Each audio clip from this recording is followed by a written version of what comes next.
is Adam from Riley's RV. We're going to do a quick walkthrough video on this 24 model RPOD. From the front, you got an electric tongue jack. Raise and lower it with this switch. Turn the light switch on with that switch.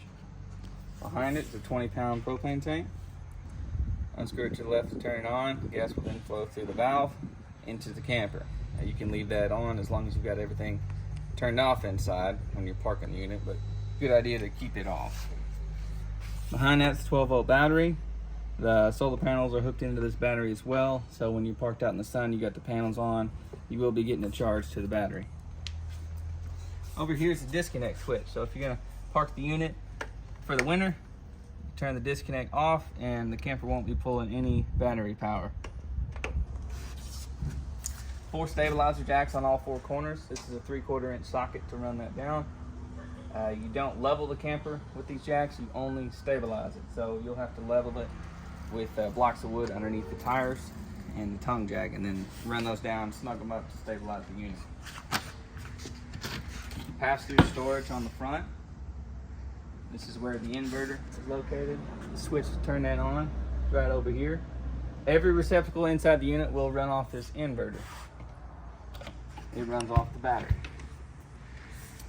This is where you fill the fresh tank. So if you're going to a campsite that doesn't have a water hookup, fill that up with the garden hose, and the drain is right down here. Unscrew this white cap to drain the fresh tank.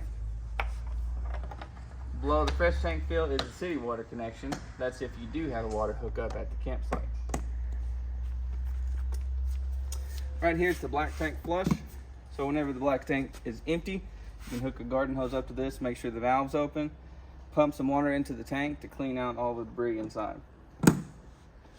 And black is on the left.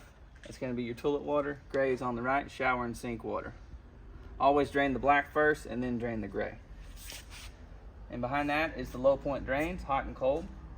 That'll drain all the water inside the water system. This is the furnace vent, cable satellite hookup, and then our shore power twist lock plug. What you'll do is line up the tabs, press it in, twist it to the right, and then tighten down this nut to make sure it doesn't fall out. This is the water heater. Pressure relief valve right here. You can open that up to make sure you've got water flow. The electric switch is right here behind the gas valve. So if you want to run the water heater off electric, turn that switch on. LP switch is on the inside.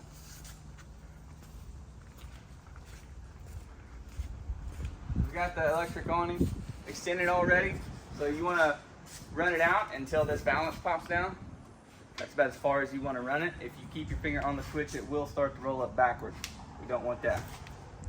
So to make an adjustment on the pitch, pull that arm down and just leave it wherever you like it.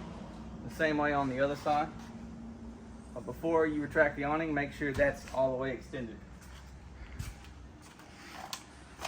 Behind the door is a spray port, or a little outside hose. I've got in the storage bay up here. So inside the storage bay, that's the hose. Also got a grill and a little table. Those will slide on to this T-rail right here. And the hookup, the LP hose, is right down here on the frame.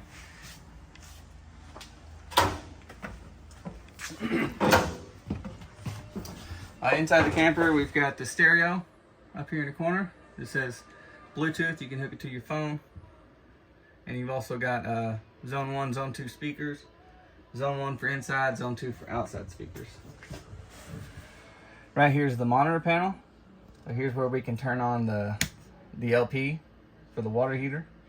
Got the fault light that pops up. Whenever it lights, the fault light goes away. Unless there is an issue and it doesn't light, then the fault light will stay on. There's the water pump switch for your potable water in your tank. However, if you're running off city water, you're not going to be using the water pump.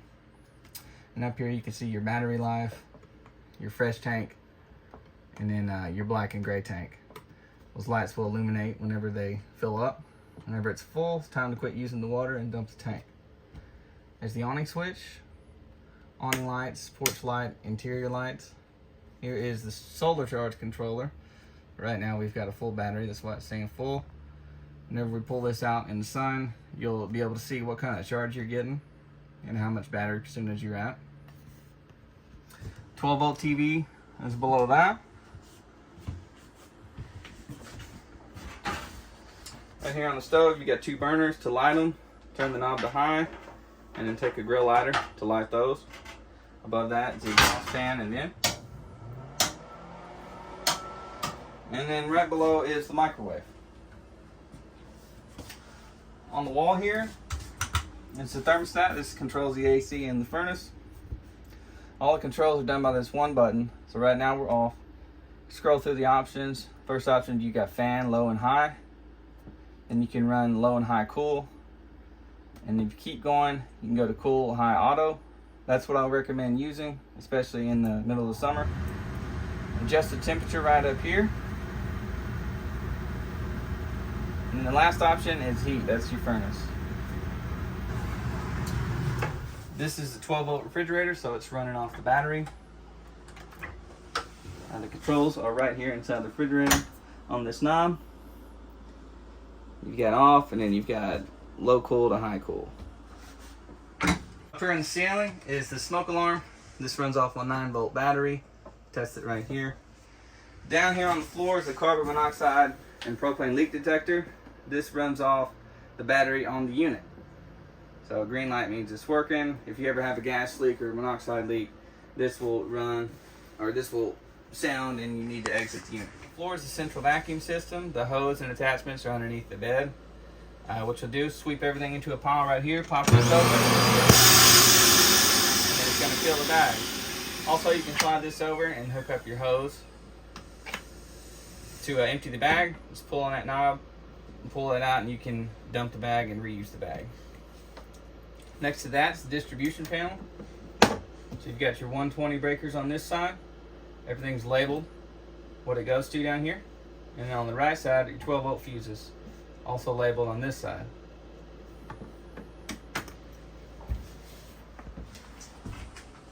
Inside the bathroom, GFCI outlet is located right here on the wall.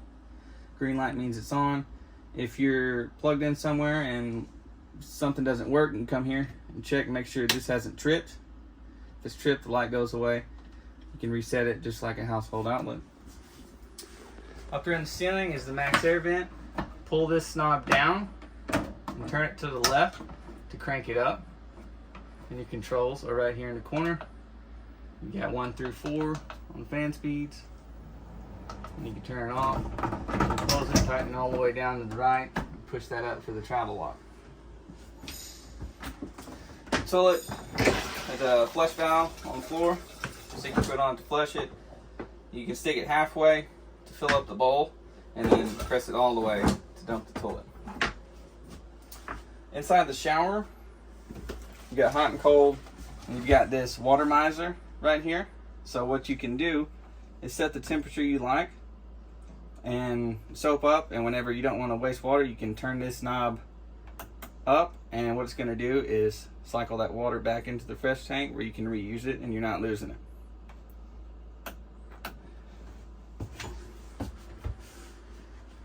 Inside the bedroom, you've got storage underneath the bed, also storage on both sides. And you've got USB ports on both sides of the bed along with receptacles. And TV mount is right up here. You can put a 110 TV or a 12 volt TV, doesn't matter. This is the antenna booster, that little button right there. Green light means that your booster is on the antenna. If you watched this video, really hope you enjoyed it. If you have any more questions, you can give us a call or go check out our website. Look at the link down in the description below.